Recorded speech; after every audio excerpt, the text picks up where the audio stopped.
Hello बच्चों, आज मैं आप लोगों को पढ़ाऊंगा ह्यूमन फिजियोलॉजी का चैप्टर नंबर 18 जिसका नाम है बॉडी फ्लूइड एंड सर्कुलेशन। ठीक है, तो और देखते हैं सबसे पहले चैप्टर का नाम क्या है। बच्चों चैप्टर का नाम होता है बॉडी फ्लूइड एंड सर्कुलेशन। ये हमारी 11th NCERT का चैप्टर नंबर 18 है, बॉडी फ्लूइड एंड सर्कुलेशन। तो चैप्टर को डिटेल में पढ़ाने से पहले मैं आप लोगों को बता दूं कि इसका चैप्टर का नाम क्या है, चैप्टर का नाम क्या और चैप्टर के नाम में छुपा क्या है, एक्चुअली में इसमें पढ़ना क्या है, ये सब बातें करेंगे उससे पहले। ठीक है, तो और देखते हैं कि इस चैप्टर में होता क्या है। तो इस चैप्टर को पढ़ने से पहले सबसे पहले बच्चों पढ़ाना होता है कि बॉडी फ्लूइड क्या होते हैं। सबसे पहले क्या पढ़ना है कि बॉडी फ्लूइड क्या होते हैं। बॉडी फ्लूइड, तो बॉडी फ्लूइड को समझने का सबसे सिंपल तरीका होता है कि पहले फ्लूइड वर्ड समझ लो। अगर फ्लूइड वर्ड समझ में आ गया तो हम बात करेंगे, अगर ये समझ में आ गया तो हमारी बॉडी के अंदर पाए जाने वाले फ्लूइड को क्या बोलेंगे, बॉडी फ्लूइड। अब ये बॉडी फ्लूइड तो हो जाएगा। जैसे मैं अगर बात करूं फ्लूइड की, फ्लूइड होता क्या एक्चुअली कि कोई भी मटेरियल हो जिसके अंदर प्रॉपर्टी पाई जाए फ्लो करने की, मतलब एक जगह से दूसरी जगह बहने की प्रॉपर्टी पाई जाए, उसको क्या बोलते हैं, फ्लूइड बोलते हैं। तो ये जनरली दो टाइप के होते हैं। जो फ्लूइड होते हैं ये दो टाइप के होते हैं। एक होता है हमारा लिक्विड, एक कौन सा होता है, लिक्विड, और दूसरा होता है गैस। ये हमारी बॉडी में दो ऐसे फ्लूइड पाए जाते हैं जो एक जगह से दूसरी जगह मूव करेंगे। क्यों मूव करेंगे, क्योंकि इनके अंदर प्रॉपर्टी पाई जाती है फ्लो करने की। अगर प्रॉपर्टी फ्लो करने की पाई जाती है और हमारी बॉडी के अंदर पाई जाती है तो मैं कह सकता हूं कि ये बॉडी फ्लूइड हो गए। अब वो फ्लूइड एक जगह से दूसरी जगह कैसे जाएगा, उसका काम क्या होगा, उसकी मैकेनिज्म क्या होगी, ये पढ़ेंगे हम सर्कुलेशन में। इसको क्या बोलते हैं, सर्कुलेशन। तो बच्चों इस तरह के हो गया, पूरे चैप्टर का नाम मैंने समझा दिया कि बॉडी फ्लूइड क्या होता है और फिर उसका जो दूसरा पार्ट है सर्कुलेशन क्या होता है। ओके, अब चलो बात करते हैं। अब हम यहां पे बात करेंगे कि बॉडी फ्लूइड होते कौन कौन से हैं। तो जैसे मैं बात करूं बॉडी फ्लूइड की, बात करते हैं बच्चों बॉडी फ्लूइड की। नेक्स्ट है बॉडी फ्लूइड। क्या है, बॉडी फ्लूइड। जो बॉडी फ्लूइड होता है हमारी बॉडी में, नाम में बॉडी लगा है, बॉडी के अंदर पाए जाने वाले फ्लूइड को क्या बोलते हैं, बॉडी फ्लूइड। ये दो टाइप के होते हैं। कितने टाइप के होते हैं, दो टाइप के होते हैं। एक होता है जो हमारे सेल के अंदर पाया जाता है, एक होता है जो हमारी सेल के बाहर पाया जाता है। तो जो हमारे सेल के अंदर पाया जाएगा उसको बोलेंगे इंट्रा सेलुलर बॉडी फ्लूइड। क्या बोलेंगे, इंट्रा सेलुलर बॉडी फ्लूइड। और जो हमारी सेल के बाहर पाया जाएगा उसको क्या बोलेंगे, एक्स्ट्रा सेलुलर बॉडी फ्लूइड। तो जो हमारे पास दो टाइप के हैं, कौन कौन से हो गए, एक होता है जो सेल के अंदर पाया जाता है उसको बोलते हैं इंट्रा सेलुलर बॉडी फ्लूइड, और नेक्स्ट जो सेल के बाहर पाया जाएगा उसको क्या बोलेंगे, एक्स्ट्रा सेलुलर बॉडी फ्लूइड। उसको बोलेंगे एक्स्ट्रा सेलुलर बॉडी फ्लूइड। अब इंट्रा सेलुलर जो सेल के अंदर पाया जाए, जैसे फॉर एग्जांपल तुम्हारा हो गया साइटोप्लाज्म, जो अपन को इस चैप्टर में पढ़ना नहीं है। अब अगर बात करें एक्स्ट्रा सेलुलर कौन से होते हैं, एक्स्ट्रा सेलुलर मतलब कहने का जो सेल के बाहर पाए जाएं। जैसे इसका एग्जांपल है जो हमारे एनसीईआरटी में दो दिया गया, वही हमको पढ़ना है। एक होता है ब्लड, फर्स्ट कौन सा है, ब्लड, और सेकंड कौन सा, लिम्फ। कौन कौन से पढ़ने हैं, एक पढ़ना है अपने को ब्लड, दूसरा पढ़ना है लिम्फ। तो आओ आज सबसे पहले बात करेंगे ब्लड की। किसकी बात करेंगे, ब्लड की। ठीक, तो हमारा नेक्स्ट पॉइंट कौन सा होगा, ब्लड, जो कि क्या है, एक हमारा बॉडी फ्लूइड है, बॉडी के अंदर पाए जाने वाला फ्लूइड है। अब इसके कौन से काम होते हैं, इसकी प्रॉपर्टी क्या होती है, कहां से लेके कहां तक जाएगा, कौन सा काम करेगा, यही सब पढ़ना है। क्लियर। तो नेक्स्ट टॉपिक हमारा है ब्लड। नेक्स्ट क्या है, ब्लड। और ब्लड को पढ़ाने से पहले सबसे पहले एक छोटा सा पॉइंट बता दें कि ब्लड एक्चुअली में होता क्या है। ठीक है, आप लोगों ने सुना होगा कि हमारी बॉडी में कनेक्टिव टिश्यू पाए जाते हैं, चार टाइप के कनेक्टिव टिश्यू पाए जाते हैं। हमारी बॉडी ढेर सारे आर्गन से मिलकर बनी है। क्या है, ढेर सारे आर्गन से मिलकर बनी है। तो उन सारे आर्गन को आपस में कनेक्ट करके बॉडी जो बनती है, तो उनके बीच में कोई तो मटेरियल पाया जाएगा जो सारे आर्गन को कनेक्ट करके एक पूरा ऑर्गेनिज्म, एक पूरी बॉडी बना रहा है। क्लियर। तो ऐसे टिश्यू को क्या बोलते हैं, कनेक्टिव टिश्यू। क्या बोलते हैं, कनेक्टिव टिश्यू। नेक्स्ट होता है हमारा जिससे मसल्स बनी होती है, उसको बोलते हैं मस्कुलर टिश्यू। क्या बोलते हैं, उसको मस्कुलर टिश्यू बोलते हैं। फिर एक होता है हमारा न्यूरल टिश्यू। नेक्स्ट कौन सा होता है, न्यूरल टिश्यू। और एक और होता है जो हमारी बॉडी के सारे आर्गन में एकदम ऊपर वाली लेयर में पाए जाते हैं, जिसको बोलते हैं एपिथेलियल टिश्यू। क्या बोलते हैं, एपिथेलियल टिश्यू। एपी मींस होता है ऊपर, थीलिया मींस होता है लेयर। किसी भी आर्गन के ऊपर वाली लेयर में जो हमारे टिश्यू पाए जाएंगे उसको क्या बोलेंगे, एपिथेलियल टिश्यू बोलेंगे। बात है क्लियर। अब बात करते हैं ब्लड एक्चुअल में है क्या। अगर मैं बात करूं ब्लड की, तो हमारा जो ब्लड होता है ये स्पेशल कनेक्टिव टिश्यू है। क्या है, स्पेशल कनेक्टिव टिश्यू है।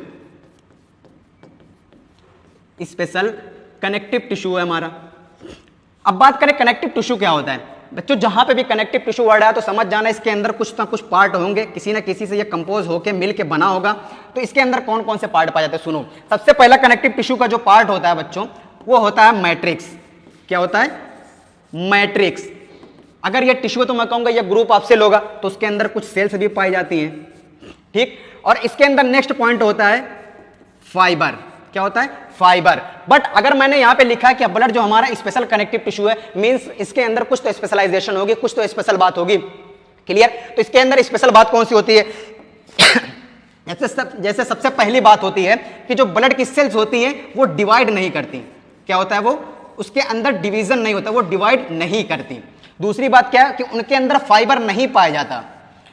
हमारा जो ब्लड है स्पेशल कनेक्टिव टिश्यू क्यों है? हालांकि कनेक्टिव टिश्यू होने के साथ साथ इसके अंदर क्या होना चाहिए था? सेल्स होना चाहिए। सेल्स होती हैं, कनेक्टिव टिश्यू की सेल्स डिवीजन भी करती है, डिवाइड भी होती है, बट जो हमारा ब्लड जो है उसकी सेल्स डिवाइड नहीं करती। अब बात करें फाइबर क्यों नहीं पाया जाता?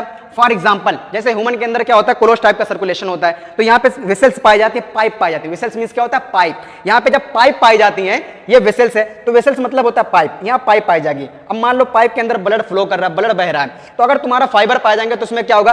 आगे क्या पता आगे चल के ब्लॉकेज हो जाए, तो वो ब्लड आगे फिर बढ़ ही ना पाए। तो ये इसका एक फायदा है कि इसके अंदर फाइबर नहीं पाए जाते, जिसके बेस पे क्या होता है? इसको स्पेशल कनेक्टिव टिश्यू बोला जाता है। बातें क्लियर? अब आप कुछ बातें देखते हैं ब्लड के बारे में। ठीक है, तो नेक्स्ट हमारा क्या है ब्लड के बारे में? तुम लोगों ने केमिस्ट्री में सुना होगा बच्चों की पीएच होता है, पीएच वैल्यू मानी जाती है, पीएच वैल्यू होती है। ठीक है, तो बात करें अगर ब्लड की पीएच वैल्यू कितनी होती है, तो ब्लड का जो बेटा पीएच होता है वो होता है 7.4। 7.4 कहने का मतलब क्या? 7 जो होता है न्यूट्रल होता है, अगर 7 से ज्यादा तो वो एल्केलाइन होता है, बट ये ज्यादा तो है नहीं, इसीलिए ये स्लाइटली एल्केलाइन है। क्या है? स्लाइटली एल्केलाइन होता है। यहां तक बातें क्लियर? अब बात करते हैं ब्लड की।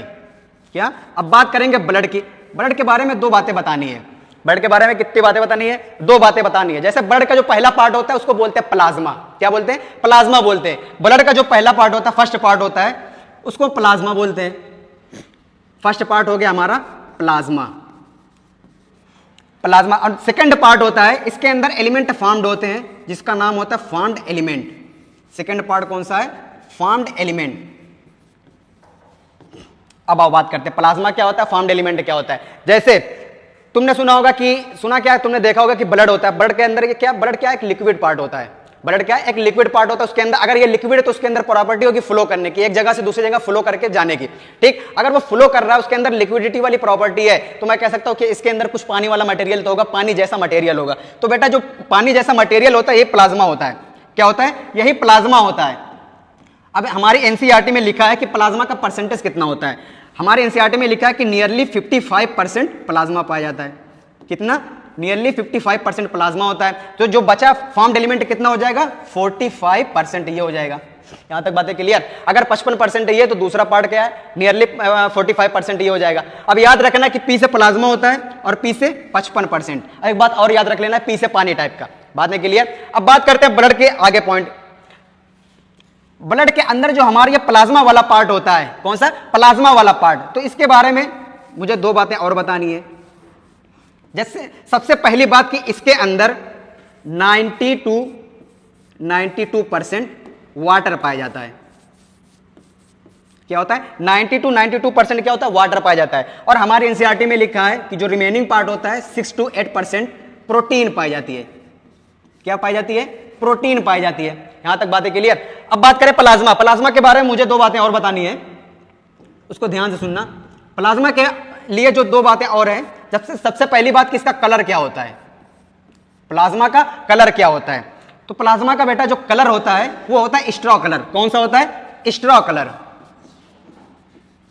और दूसरी बात इसका नेचर कैसा होता है? जो प्लाज्मा का नेचर होता है वो विस्कस होता है। कैसा होता है? विस्कस नेचर का होता है। तो प्लाज्मा के लिए मैंने दो बातें यहां पे बता दी, एक इसका कलर कैसा होता है, एक दूसरा इसका नेचर कैसा होता है। इसका नेचर होता है बच्चों विस्कस नेचर। बातें क्लियर है यहां तक?